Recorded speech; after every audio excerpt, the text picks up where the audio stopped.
नाज़रीन अस्सलाम वालेकुम। मिली वॉइस के डेली बुलेटिन आलमी शब रोज़ में आपका खैर मक़दम है। मैं अब्दुल वहाब। इससे कबल के हम आज की अहम आलमी इस्लामी ख़बरें तफसील से देखें, एक नज़र अहम सुर्खियों पर।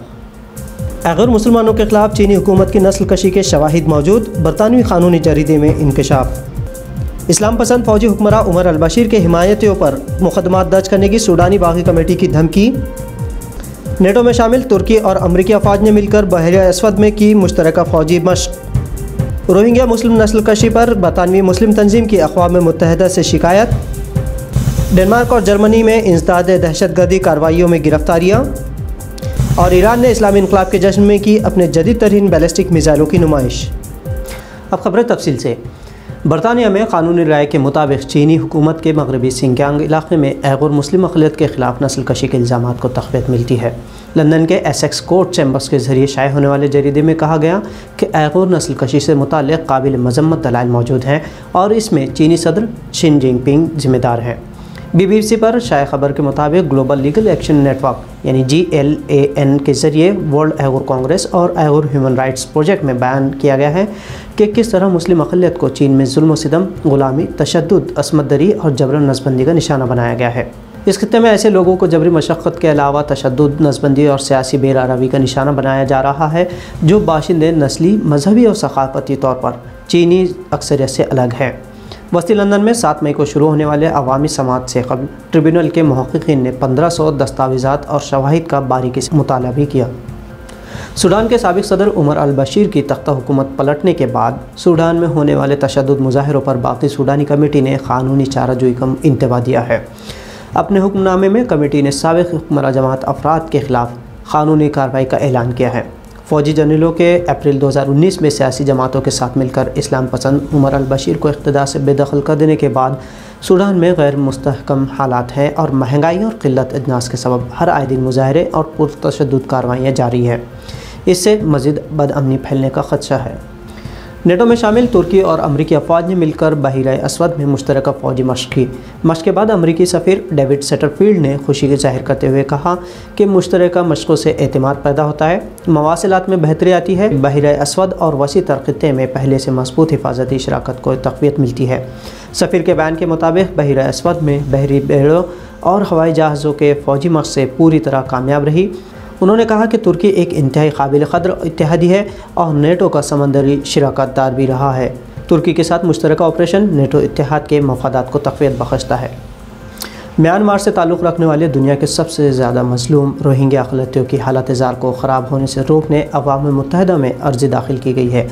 लंदन में मुक़ीम इस्लामी हुकूक़ इंसानी के मुमताज़ ग्रुप ने अक़वाम मुत्तहिदा से जनूबी मशरक़ी एशियाई मुल्क से मुताल्लिक़ रिपोर्ट भी पेश की। इस्लामी इंसानी हुकूक़ कमीशन यानी IHRC ने अपनी वेबसाइट पर अक़वाम मुत्तहिदा के हाई कमिश्नर बराए इंसानी हुकूक़ को मुखातिब करते हुए म्यांमार की अफवाज और बुद्दमत इंतहा पसंदों के हाथों मुस्लिम कम्यूनिटी के कई दहाइयों से जारी खूनी जबर पर रोशनी भी डाली। तंजीम के एदाद शुमार के मुताबिक म्यांमार में नस्ल कशी से 20,000 से ज़्यादा अफराद हलाक हुए हैं, जबकि लाखों रोहिंग्याई बेघर हुए हैं। रिपोर्ट में रोहिंग्याई मुसलमानों के साथ बड़े पैमाने पर असमतदरी, लूटमार, तशद्दुद और मारपीट भी हुई है। रिपोर्ट में कहा गया है कि मगरबी ताईद याफ्ता म्यांमार की साबिक़ा हुक्मरां आंग सान सू की को ज़िम्मेदार करार देते हुए कहा गया कि उन्होंने नस्ली सफाई को रोकने के इक़दाम तो दूर अक़वाम मुत्तहिदा में इस खूनरेज़ी में मुलव्विस अफराद को बचाने की कोशिश भी की है। हमारे फेसबुक पेज पर आइए, जहां आपको अहम आलमी इस्लामी ख़बरें तज़्ज़िये मिलेंगे। इसके अलावा ट्विटर और इंस्टाग्राम पर भी फॉलो करें। सोमालिया में अदम तहफ़्फ़ुज़ के बाअस मुल्क में इंसानियत सोस कार्रवाइयों पर अक़वाम मुत्तहिदा की इमदाद कमेटी ने तशवीश का मुज़ाहरा किया है। UN के दफ्तर बराए इंसानी उमूर की तंजीम UNOCHA सोमालिया ने ट्विटर पर कहा कि 2020 में सोमालिया में इंसानी हमदर्दी की खातिर फलाही कामों में मसरूफ़ एजेंसियों के ख़िलाफ़ 255 वाक़यात रिकॉर्ड किए गए हैं, जिसमें 15 इमदादी कारकुन हलाक हुए हैं। ऐसे वाक़यात में 59% तक इजाफ़ा हुआ है। आलमी इदारा ने कहा कि सोमालिया में अदम तहफ़्फ़ुज़ इंसानियत सोस कार्रवाइयों के लिए एक बहुत बड़ा चैलेंज है। सोमालिया में अक़वाम मुत्तहिदा इमदादी मिशन के तहत सन 2020 के दौरान सोमालिया में कम से कम 12 इंसानी हमदर्द कारकुन ज़ख्मी हुए हैं, 24 अफराद को अगवा किया गया है और 14 अफराद को हिरासत में लिया गया है या आर्ज़ी तौर पर गिरफ़्तार किया गया था।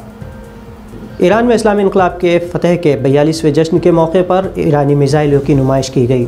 IRGC एरोस्पेस फोर्स के ज़रिए तैयार करदा जदीद तरीन टेक्नोलॉजी से लैस जुल्फ़िकार बसीर देसपोल और क़ियाम, इन तीनों बैलिस्टिक मिसाइलों की अवामी नुमाइश की गई। ईरानी दारुल हुकूमत तेहरान के आज़ादी चौक पर मिसाइलों को अवाम के लिए रखा गया। ये मिसाइल जदीद तरीन टेक्नोलॉजी से लैस पिन पॉइंट निशाना लगाने पर महारत रखती है। इस बार इन मिसाइलों की नुमाइश इसलिए भी रखी गई कि साबिक़ अमेरिकी सदर डोनाल्ड ट्रंप ने ईरान को घुटनों पर लाने का दावा किया था। ताहम अपने जनरल कासिम सुलेमानी की मौत का बदला लेने ईरान ने इसी मिसाइल से इराक़ में मौजूद अमेरिकी बेस पर हमला करके पैगाम दिया था कि वो किसी भी मामले में अमेरिका से पीछे नहीं है। जर्मनी और डेनमार्क में दहशतगर्द कार्रवाइयाँ अंजाम देने की कोशिश करने वाले 13 मुश्तबा अफराद को गिरफ्तार किया गया है। खबरों के मुताबिक पुलिस ने ऐसे कीमियाई मादे भी जब्त करने का दावा किया है जो धमाका खेज अशिया बनाने में इस्तेमाल हो सकता था। डेनमार्क में हुक्काम ने अलग अलग कार्रवाइयों में 13 अफराद को हिरासत में लिया है, जिसमें से 7 पर दहशतगर्द कार्रवाइयों की कोशिश का इल्ज़ाम आयद किया गया है। इसी केस के सिलसिले में जर्मनी में भी एक मुश्तबा शख्स को गिरफ्तार किया गया है। डेनमार्क की वजारत इंसाफ ने इस बारे में अपने एक ट्विटर पोस्ट में कहा कि बदकिस्मती से इस केस से तो ये ज़ाहिर होता है कि डेनमार्क के ख़िलाफ़ दहशतगर्दी का ख़तरा अब भी बरकरार है। डेनमार्क के इंटेलिजेंस एजेंसी का कहना है कि पुलिस के मुतअद्दिद ऑपरेशन के बाद हिरासत में लिए गए अफराद में से 7 को सिक्योरिटी एंड इंटेलिजेंस सर्विसेज ने मज़ीद तफ्तीश के लिए अपनी तहवील में लिया है। तो नाज़रीन, मिली वॉइस डेली बुलेटिन आलमी शब रोज़ में आज इतना ही। दीगर तस्वीर और ख़बरों के लिए आप मिली वॉइस को सभी मारूफ सोशल मीडिया प्लेटफॉर्म्स पर फॉलो और सब्सक्राइब कर सकते हैं। आपकी तजावीज़ व आरा का कमेंट्स के ज़रिए इस्तकबाल है। अब्दुल वहाब को इजाज़त दीजिए। अल्लाह हाफ़िज़।